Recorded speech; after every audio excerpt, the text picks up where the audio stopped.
honestly, having ag classes, I got to learn hands-on experience. Like, we get to be in the greenhouse and I get to weld in the shop. I think that if I wasn't in FFA, I probably would never do this podcast. I would have no idea how to talk to people.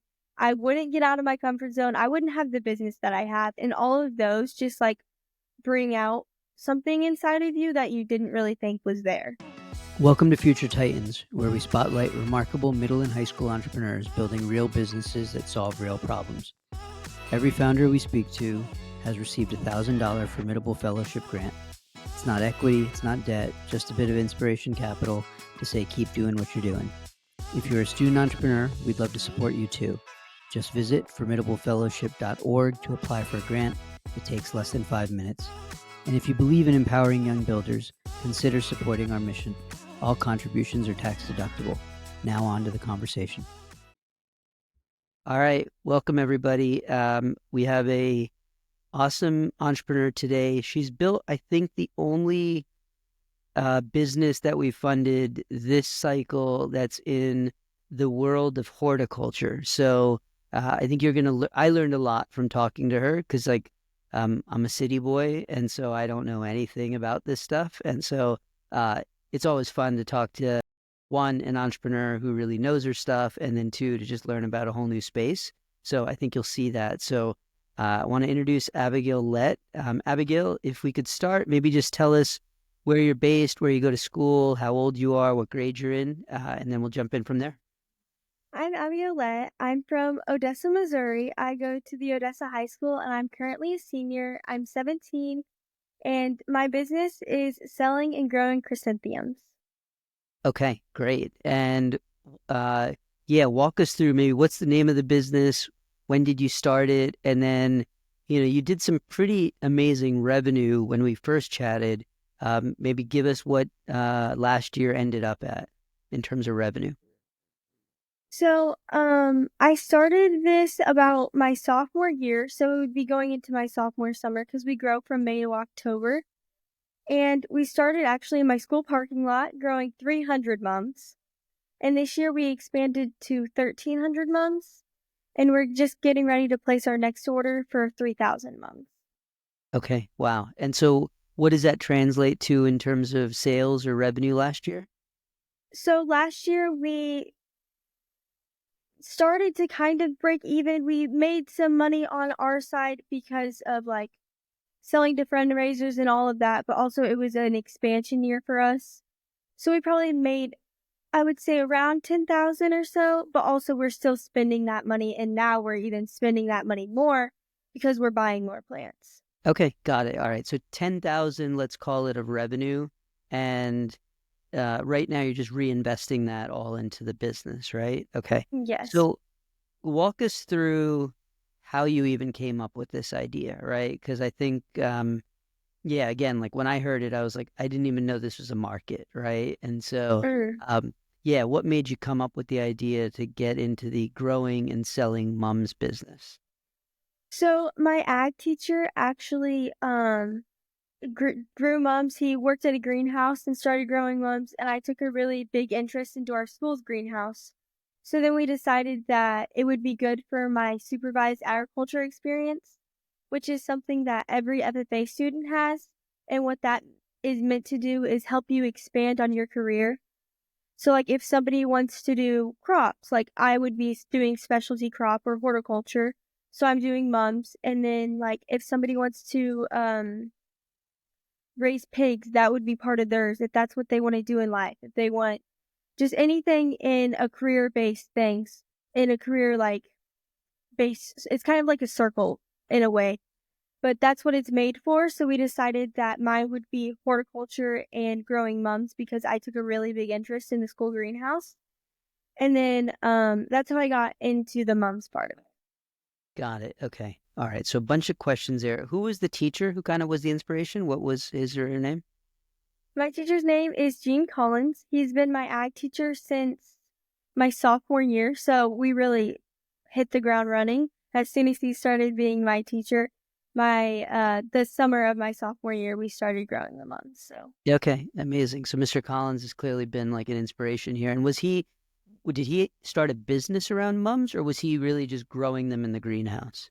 So his business was mums. So he actually I can't remember if he had a state proficiency or a national proficiency. I don't want to discredit him any. So Sure. I want to say national, but I'm not for sure about that one. But he actually is grew what I did pretty much in like around 2000, 3000. He did some crazy numbers after he graduated, but that was also his SAE. Okay. Okay. Got it. Okay. And so I want to understand, maybe I'm going to take a little detour on FFA in the school, because I think FFA is an organization, and that stands for Future Farmers of America. Is that right? Yes. Okay. And is that independent of the school, or is that part of school? So to be in FFA, you have to be in an ag class. It's kind of like a club or a sport or like an activity in that way. Okay. It's in the school, like functions with the school, but it's also like an outside of school participation thing. Okay. Okay. Got it. All right. So, and you mentioned you have to do like I don't know what you called it, like kind of a concentration or a project in a certain Yeah. area.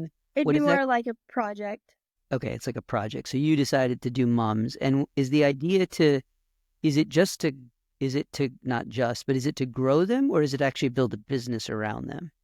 So the idea is that you're learning how to manage money, learning how to grow your business, like all of these things. Because all of the things like growing your business and spending money and getting money, like all of this we have to put into a record book, which gets down a whole other loophole. It's a lot. Okay. So that's where it all goes. So it's more of a responsibility thing, growing your business and just really like expanding on career paths and life skills. Okay. Okay. Great. So this is, all right. Okay. So I'm going to probably put a pin in that, but super interesting. So you've got this organization, FFA, which is like really teaching some kind of fundamental like life skills, budgeting Mhm. and all that, and how to build a business. I imagine a lot of people are in FFA, and not all of them have turned their project into a $10,000 business. So, how did this go from project to a real deal business for you? Like what happened to make it grow so much?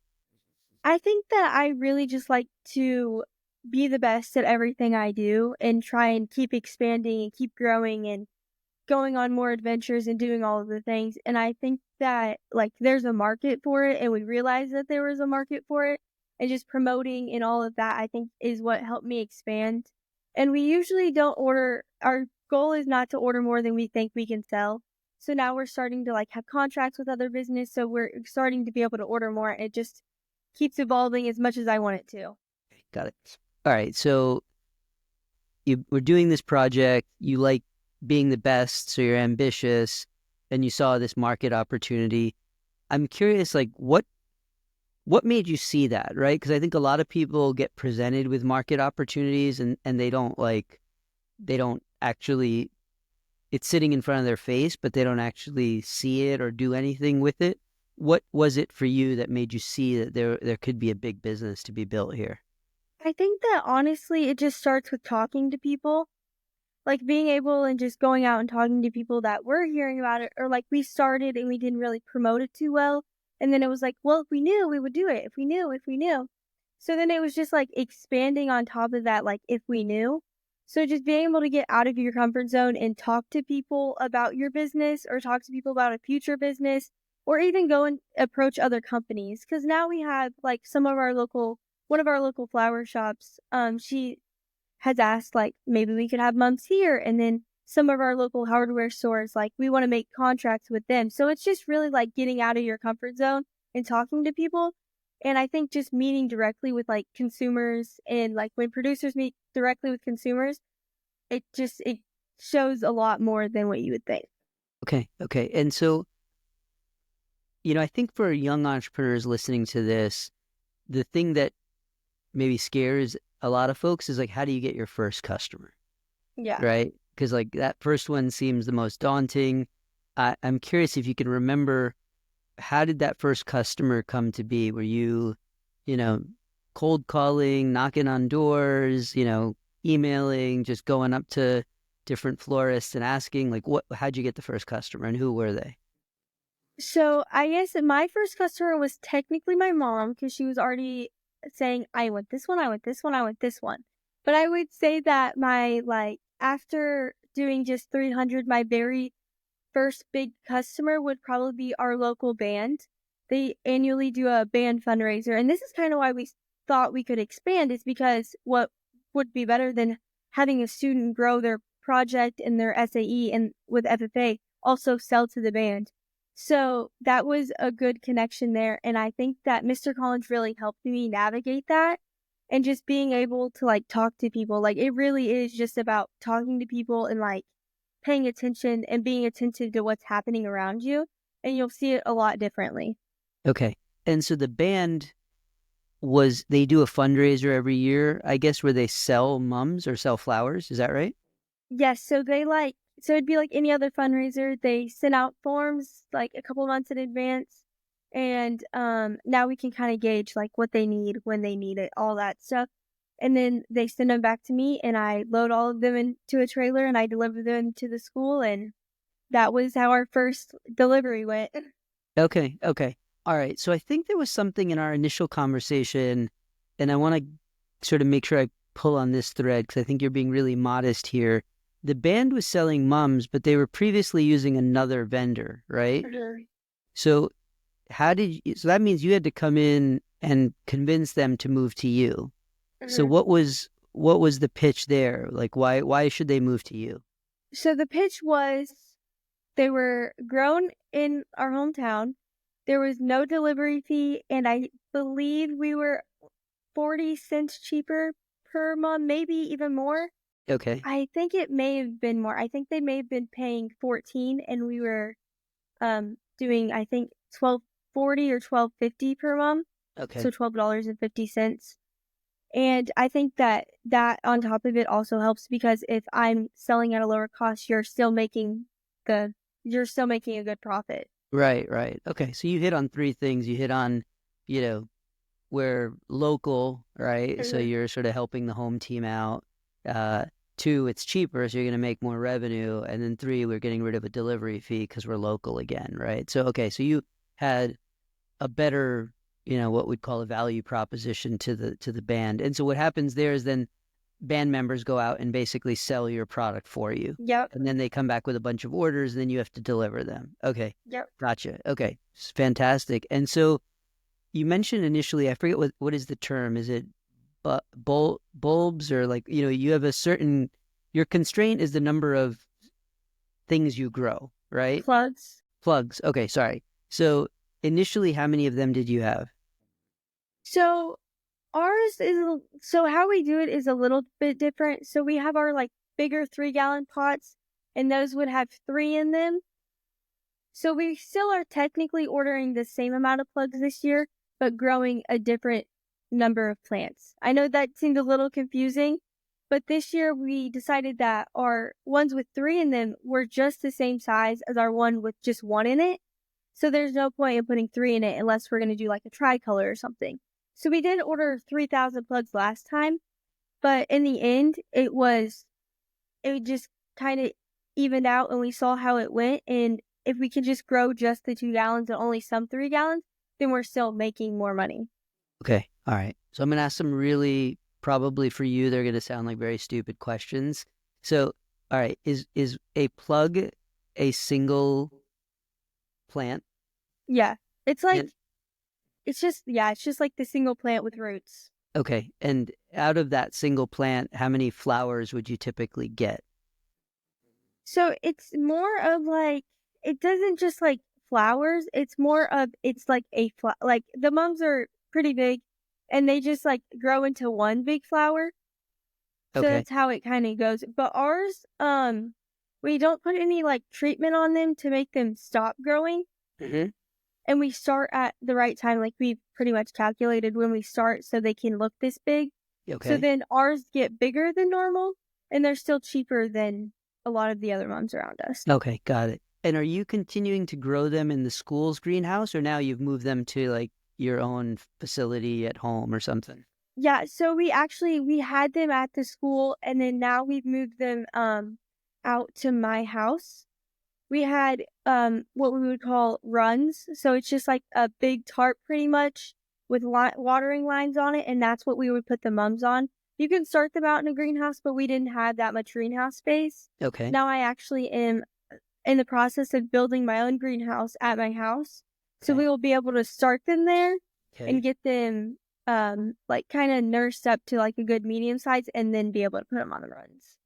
Okay. Wow. All right. So you're building your own greenhouse, which is you're taking money from your business and reinvesting it in Hmm. kind of that. Okay.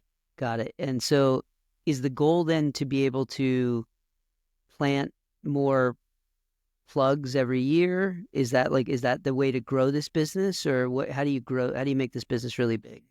I think that right now we're focusing on growing, but also maintaining is going to help because we're not having those extra charges of like building the runs because some of that stuff you can save. Okay. So that will save a couple of thousand of dollars. And I think that we can continue to grow if the supply is still there. But Mm-hmm. also if the supply is not there, we can also dumb it down a little bit. That's what's good about the greenhouse is Yeah. that I have a place for where I can have a steady flow of income pretty much the other months out of the year Okay. when the mums aren't growing.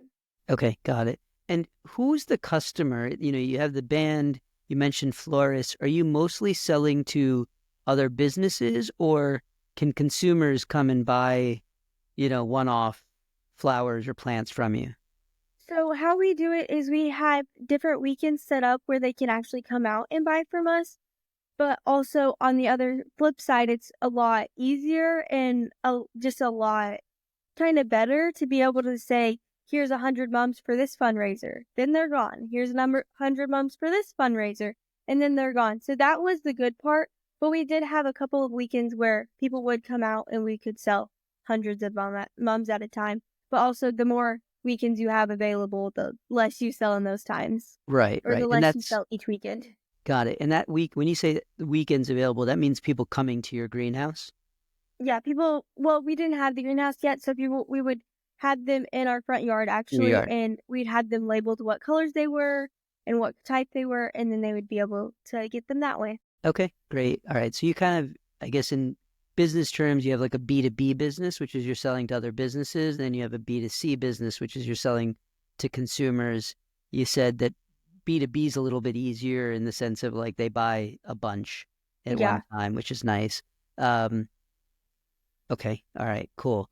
Um, I'm curious, like FFA, sorry, was clearly really valuable in teaching you this. Mr. Collins was really, uh, seems really instrumental. You know, how'd you become a business person, right? Like, did you grow up in a household where everybody's an entrepreneur? Was it, where did you learn all this? I'm curious. So, my parents are both very, very hard workers, actually. My dad, when I was, younger, probably like first to like fourth grade, I don't really remember how long, he owned a guide service in Arkansas, which is where they have customers and they take them out to go like duck hunting or goose hunting or, Hmm. whatever they wanted to hunt pretty much. Yeah, Like, I don't know. It's kind of hard to explain and I was also very young. sure. But that's what my dad did, and my dad also right now, he is, like, pretty much the head manager of a cabinet shop, Okay. so that's his full-time job right now. My mom is a very, very hard worker. She works her full-time job, and she also, sells some other products, which is, like, Plexus, which is, like, gut health stuff, so that's really cool, and my mom just works very, very hard. Okay. All right. So I can see you learned some of the hard work clearly coming from the parents, and then they're both kind of doing entrepreneurial things. I'm curious, how much of this have you learned at school or online? Like, where else have you kind of any of the gaps in your knowledge? Where else have you gotten that info from? I think that honestly, just like surrounding yourself with people that work very hard is a good way to start. I think that I honestly think that anybody could do this with the right people and the right knowledge and just having a good work ethic. Like that is one of the most important things. Just wanting to like get up every day and work and be able to do all those things like will take you so many places. Yeah. Okay. And how much time does this take you, like on an average week, right? I'm sure it is more intense during certain seasons, but if you had to sort of average it out, like, what's it look like on an average week? And then, versus how do you balance that with school and other obligations that you have? So I would say that if we are in like August when school just started, I was probably putting in 40 hours a week, 30 hours a week, just because watering takes so long and you're still having to walk the lines. And then after that, we would have to deliver and do all of that. So I would say probably 40 hours a week for that. Okay. And then I think right now we're probably putting in like 5 or 6, just trying to get everything planned out and together Yeah. and still trying to put up the greenhouse and just making sure that everything is perfect so we're ready for next season. Okay. Okay. So 40 hours in addition to school and in addition to sports and clubs and friends and Yeah. everything else. Okay. All right. Wow. That's impressive. You mentioned kind of we a couple of times. Like, do you have who else works with you in the business? Have you hired people? Is it members of the family? Like, well, who else is involved? So it's really just me, my mom, my dad, my sister, and my ag teacher is a really big help because he has a lot of knowledge about it. So that's really who's been helping me. Okay. Okay. Got it. And have you thought about, and maybe the business doesn't need it yet, but at some point as it grows, is there going to be a need to hire people to help with certain aspects of the business? So the only time that we really need to like hire or have help is when we're transporting the mums or when we're getting them in their pots and putting them all together to be on the lines and stuff like that. Then we can hire out some, but really if we just all work together, we can get it done in a good amount of time. Okay. Okay. Um, I'm curious in your business, you mentioned watering, for instance. If you had the resources, like, can stuff like that be automated? Can you buy, technology to do stuff like that, or does it just require kind of manual work? So ours is kind of like automatic in a way. The way it works is we have our lines, Hmm. and each line has a drip in it, and it will drip directly into the pot. But still, even with those things, like a line can bust, something could happen to the pipe, like any of that stuff. So you still are having to walk it and make sure, but you aren't hand watering. I've had to hand water before. That's not fun. It's not fun. Okay. Okay. So you're now kind of more just troubleshooting and problem Mhm. solving. Okay. Um, so I'm curious on that front, like, as you've been building the business, has there been some like really tough problems that you've had to solve, whether they were technical or a tough customer or, anything, like, as you look back, were there just times when you were like, wow, this is really challenging. And now you've obviously gotten through it. Any stories come to mind? I think that mostly this summer I was traveling a lot with FFA. Like I had the opportunity to go to the Washington Leadership Conference. So I was in DC for almost 2 weeks Okay. because I got to go to DC, New York, and all around. Okay. So I think that that was really challenging because still, like, everything's happening here. My mom, I love my mom so much. She did all of the watering for me, and it was I'm blessed. And just that, and still, like, we were having issues with like animals eating the plants and like bugs eating the plants, and trying to like try to put things on them that will just like make it bitter for them so that like will repel them, not harm them. Yeah. So that was like really hard to try and figure out why we're away, and like it was just crazy. Okay. Okay. Yeah. Yeah. Stepping away from the business. And how was that experience in Washington and New York? I love Washington DC. I would live there if I Okay. could, but I also I don't like the metro. It's like their subway. So I was not a fan. Okay.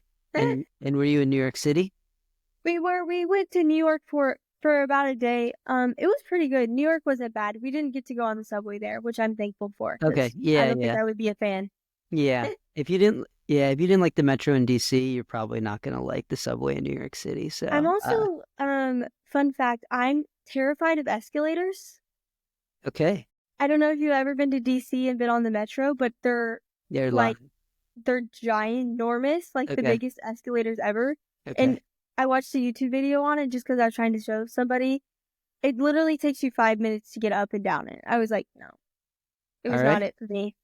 Right. All right. That's good. Yeah. No. Yeah. Subways. Yeah. There's lots of escalators. So, all right. That's cool. Well, that sounds like an amazing experience, but I think being away from the business probably certainly was challenging. I'm curious about pricing, right? And so, how is your thinking about and just like your understanding of pricing changed over time? Like when you started, were you, a lot of young entrepreneurs we talk to underprice in the beginning, right? Just because they want to get that deal and they want to close that sale.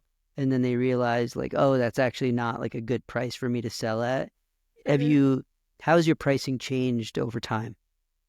I think that our pricing has pretty much been the same. So, like, we used when we were, just doing, like, 300, we do, like, 2 for 30 or something like that. But now we really just, with the fundraisers, obviously, we sell a little less if you buy in bulk quantities. Hmm. But for our stuff at home, it was, I can't even remember now what we sold it at. I think the 2 gallons were 15 and the 3 gallons were 20. So it wasn't even like that bad. It's only, we were selling the 2 gallons in bulk for $10 and then the 3 gallons in bulk for $12.50. So it really wasn't that bad.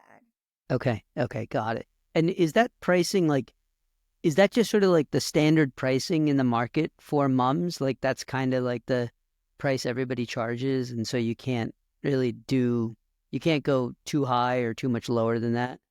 So our prices kind of vary. So with like things going up in the world, so sometimes like the pots that we put it in, like now they're asking $5 for a pot when last year it was like $4 or something like that. So those are also factors we have to play in to make sure that we're still making the right amount of money. Yeah, absolutely. So when like the plant goes up, we kind of have to go up. We try not to do that, but it's still really difficult not to. Right, right. Yeah, you obviously have to pass on those costs. In the case of the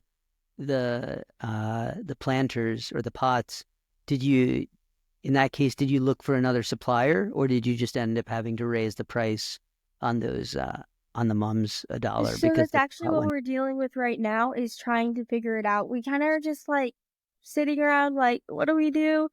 Maybe they'll go down. We don't really know. Hmm. We're trying to look for other suppliers. It's just hard because we try to be loyal to our suppliers. So we don't really know. Sometimes we'll get on there and they're cheaper. Sometimes they're higher. It just depends.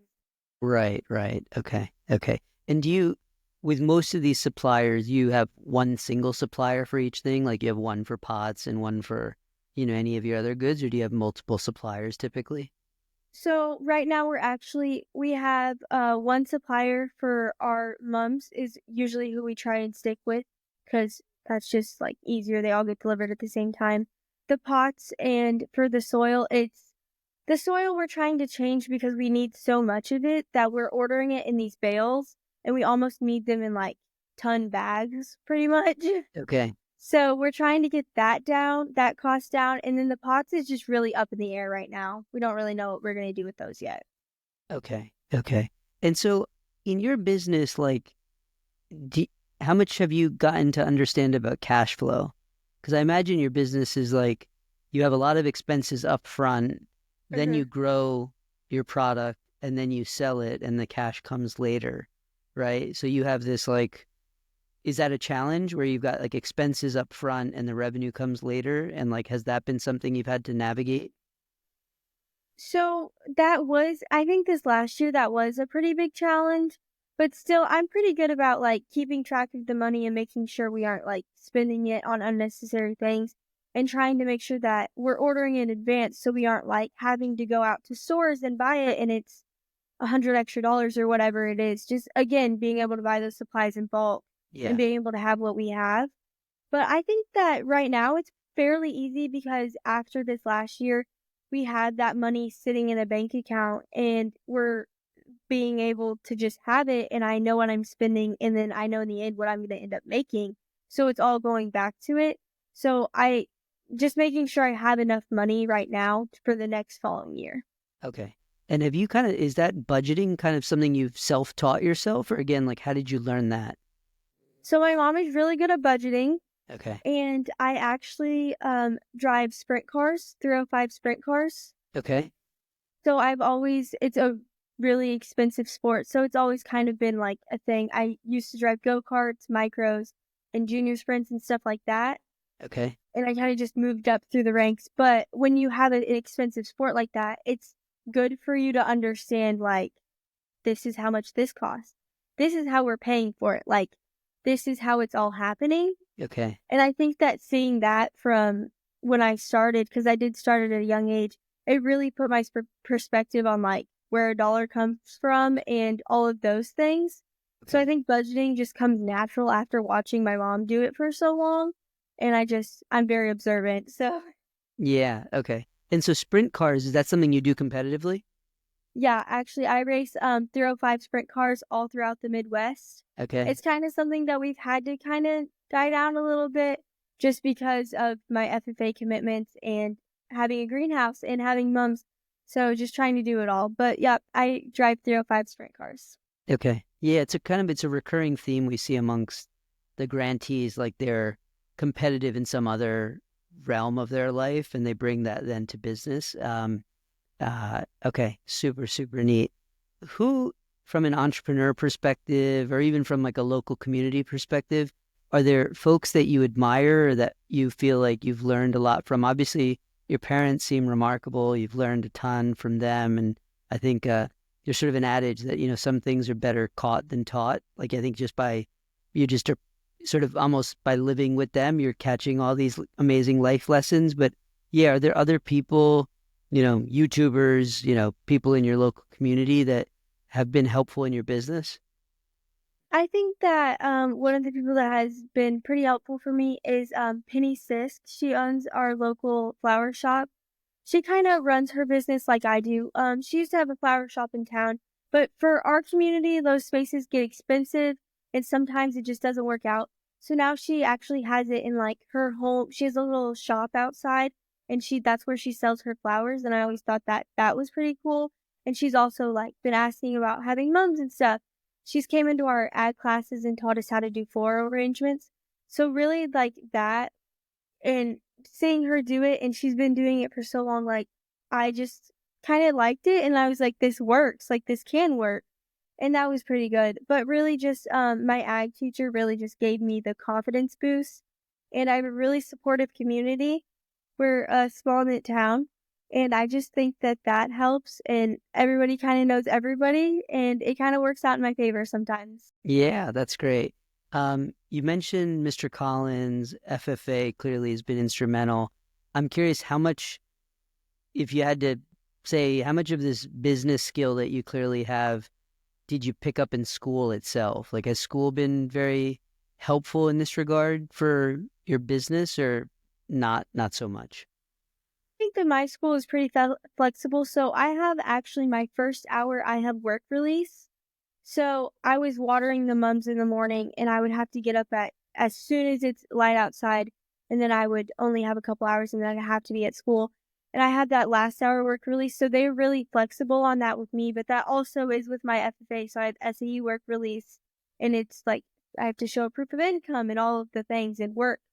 So that's been really good for me and supportive in that way. And I just think honestly, having ag classes and all of those things, I got to learn hands-on experience. Like we get to be in the greenhouse and I get to weld in the shop. Like I can weld and I can be in the greenhouse. I know about animals. Like I'm being taught leadership skills and being able to talk. Like I think that if I wasn't in FFA, I probably would never do this podcast. I would have no idea how to talk to people. I wouldn't get out of my comfort zone. I wouldn't have the business that I have because we do public speaking contests and all of those just like bring out something inside of you that you didn't really think was there. Okay. All right. Well, if somebody from FFA is listening to this, you should clip that. That was like an amazing commercial for the FFA. I mean, sounds like a remarkable organization. Clearly, you've learned, and it's an extracurricular, right? And Mm. it's helped you. I mean, you're incredibly poised. You've built this ridiculously amazing business. So clearly, it's a super impactful organization. So, yeah, kudos to them for the work that they're doing. Um, let's again, I think young entrepreneurs are going to listen to this and be like, I want to be like Abigayle. So what's the, if you could give a couple of pieces of advice, right? Or if you could even, sometimes go back in time to give the younger Abigayle some advice. What would you tell yourself, or what would you tell a aspiring young entrepreneur who's inspired by what you've built? I think that the biggest piece of advice that I'd probably give myself or anybody is just try. Like, just because you can fail one time or you can fail 2 times or 3 times, just keep trying and trying to be the best you, and don't really worry about what other people are, like, saying or thinking. Like, yes, it's good to have good opinions, but also some people can just be mean and negative, and that's just how the world works. And I just think, honestly, just being your authentic self and just trying, even at life, even at a business, just waking up every day and trying your best is all that anyone can ask for. Yeah, absolutely. So just kind of like getting out there and getting after it, I think is important. I think somebody will hear that, Abigail, and say like, yeah, but she's already successful. It's easy for her to say that. Like, I'm super scared to start. So like, is there an example of something where you kind of did run into that failure, where you had to just push your way through it, or somebody was, maybe you mentioned negativity, maybe somebody who wasn't as encouraging as some of the people clearly that you have in your life. Is there any examples? I think that the easiest thing to remember is just like, it's kind of like we try to think about it, but like, some things happen in people's life and you never really know what everybody is going through just because it can look good on the outside or look good on the inside. You don't really know what those people are struggling with. And I think even in a business, like some businesses, it looks great on the outside, but on the inside they're struggling. And I think that we all have that. Like my experience with that was when we couldn't figure out our watering system and my moms were dying, like by the day they were dying. And we had to get rid of like 100 of them. Like that's when the internal like panic started and trying to figure it out and trying to do it. I just think that just knowing that it all happens for a reason, it'll be fine. Just like breathe, even if you do fail, like you can get up and try again. And I think that's like the best part is just like breathe, try again. It's okay.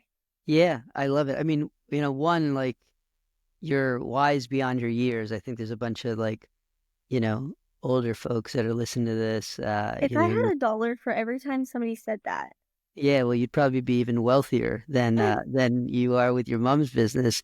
I'm maybe. curious, in that 100, moms dying because of the watering issue, you know, so you kind of compose yourself and you're like, okay, let's solve this. Like, how do you attack a problem like that? Like, what do you do? Is there somebody you call? Is it like, oh, I can go look this up in this, some place that's a resource? Like, what do you do to actually go solve the problem?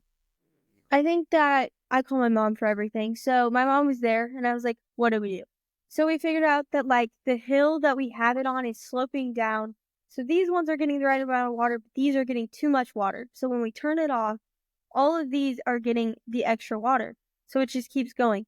So what we had to do is we had to divide them in half. So we had to like cut the lines and put that in on that end and make a whole new run and Hmm. just try and figure it out and pray that it works. And it did. They weren't as big or as nice as the rest of them, but they worked and they sold. So Okay.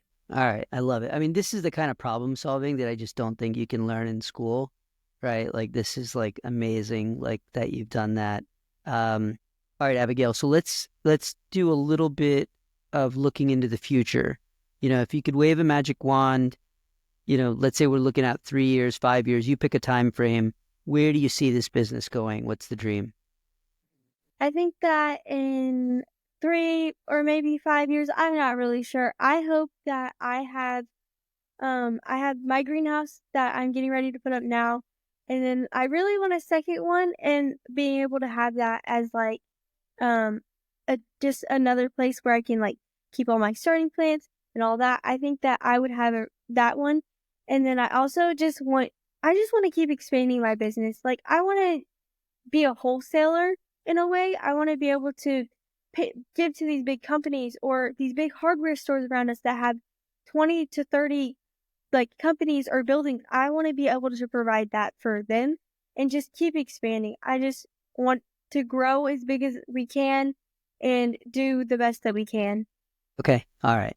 And so, in line with that ambition of really growing and sort of getting into the wholesale business, if there was somebody out there who like had already cracked the code on this and we found them and got them in a room with you, are there a set of one or two questions that would be most helpful to ask them that you'd love to get their insights on?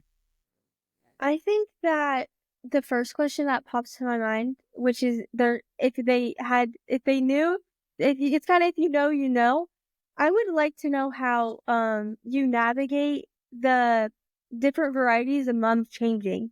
So like some of the varieties, like we use the older varieties like Cheryl and Bonnie and all of those, and now they've completely changed to like new varieties and new names, and it's all just evolving. Like I just want to know, like, because when you grow your plant you want to know what it's gonna do or how it's gonna flower. I just want to know like what's the easiest way to navigate that whole section, like trying to keep with the same products. Like how do you figure out what is what when they just keep changing everything? Okay. Okay. So the product itself is changing. And so how to just know how they're going to respond and how to Yeah. grow them most effectively and all of that. Okay. All right. Anything And then else I that would be helpful? and I think maybe like another question would just be like if they'd been in the business for a long time, like how has it changed and how did they see it evolving? Like what can I do to keep up in a way? Okay. Okay. All right. Yeah. You want to be kind of a step ahead and know where the market's going and if they can give you some insight into that. Okay. No, those are fantastic questions. Hopefully, we can find you some folks that can help you navigate that.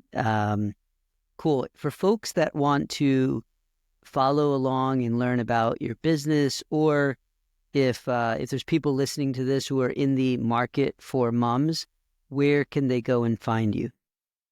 We have a Facebook and Instagram page called Totally Mums. So it's just totally, and I think it may be an underscore mums, but I think if you search it up, you can find it. And if you can't find that, then you'll be able to find my profile. It's just my name, Abigayle, and then underscore Let on pretty much every social media. And then I'll have all of my businesses linked in the bio. So you can find them there. Okay, awesome. And we'll include all of those links in the show notes as well. So great. Well, Abigayle, you're an inspiration. Congratulations on this ridiculously amazing business you built, and and your family and your parents for just being, I think, incredibly. It's kind of just great to hear how much of an influence they've been on you. So it's really nice. And yeah, we'll hopefully get you some help and get that business even bigger in 2025. All right. Thank All you. right. Thank you.